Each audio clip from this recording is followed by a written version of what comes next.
Hey guys, so today we're going to be making ice cream in a bag, and we're going to talk about the science behind why this is possible, and you'll end up with a yummy treat, right? So the ingredients that you're going to need to do this is pretty simple. You're going to need a small Ziploc bag and a large Ziploc bag. And in the small Ziploc bag, you're going to put a half a cup of, it can be cream, it could be half and half, or whole milk. Those will work best. A tablespoon of sugar. A quarter to a half a teaspoon of vanilla extract or whatever extract that you like. And then in the big bag, you're just gonna put some ice and as much salt as you can afford to put in there. So I will usually put right around maybe like a full cup of salt in with the ice in the big bag. So there's again the ingredients for you. All right, so small bag. Into there, we're going to put our cream. And this is nice because you don't even need a bowl. We're gonna put, can you hold that still for me? Just so it doesn't tip over. We're gonna put a full tablespoon of granulated sugar. That feels funny. It feels smushy, right? Here, open it up. Put that in there, okay? I found sugar. Yeah.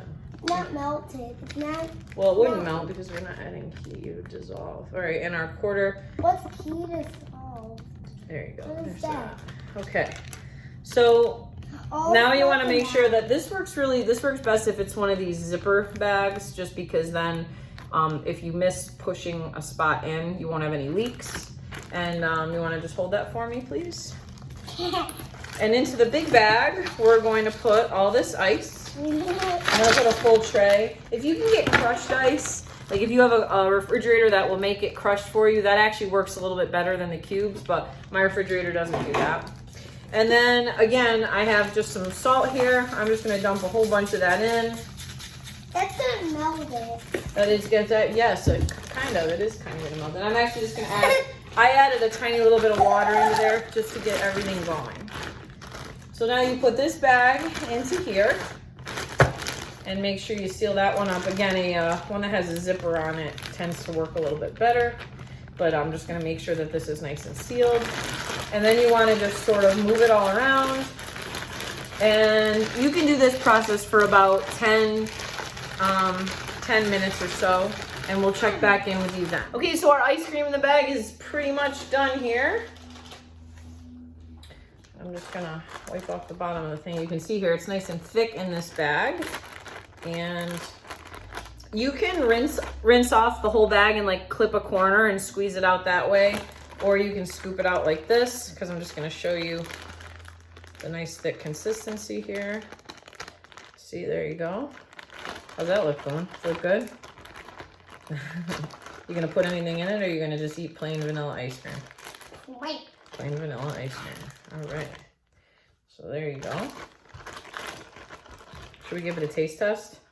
I want to try first. Let's get two spoons. Let's get 2 spoons. How about just try it off that? How is it? Very simple, but very good. Let me get you a spoon. How is it? Good.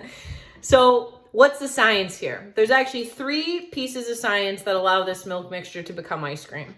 The first is, by mixing it around, we're putting air into the milk mixture, which makes it fluffier like ice cream, so less dense. The second thing is the ice. Heat always moves from warmer temperatures to colder temperatures. That's why, like, if you get an injury, you put ice on it to pull warmth out of the injury and into the ice.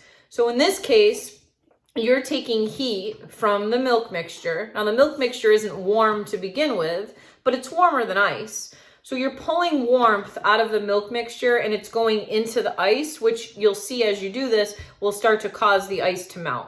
So it's pulling, it's cooling off the milk mixture by taking heat away from it. That's what causes it to go from a liquid to a solid, to the ice cream.